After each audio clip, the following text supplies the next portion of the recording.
This is Arthur Burnett from Johns Hopkins University. I have with me Dr. Nick Kavoussi, and we're highlighting his presentation at the session that we just had for surgical management of sexual dysfunction. His article was presented very nicely and generated a great deal of discussion. So we're curious to have a kind of a discussion between you and I about some thoughts about that. Could you tell us what the presentation was? Sure. So the presentation was on the utility of preoperative urine cultures in prosthetic urologic device implantation.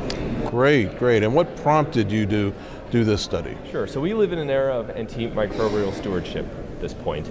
And routine bacteria screening leads to increased bacterial resistance, side effects of medications, cost of medications, and delay of care for patients. And that's ultimately drove us to the study. Gotcha. Okay.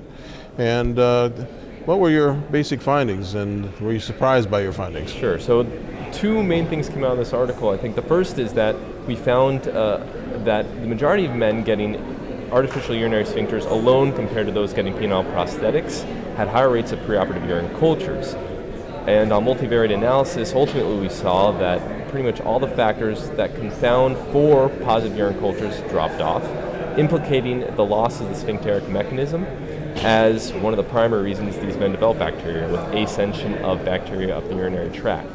The second finding that we found, which was predominantly what we looked at, was that regardless of preoperative urine culture, the rate of infections of these devices did not change. There's no statistical significance between the infectious rates, which was our biggest finding. So that is very interesting. I guess just to make sure I'm clear then, you're saying that the same rate of device infections occurred irrespective of a positive or negative preoperative urine culture. Exactly.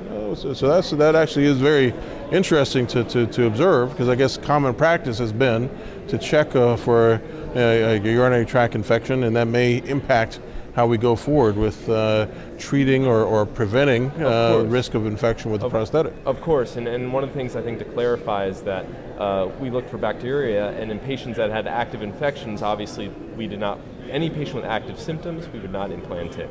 So to just piece out the infections to just positive urine culture and colonization, I think, is one important factor. The second thing to mention is that there are no standard guidelines in terms of how to approach these patients.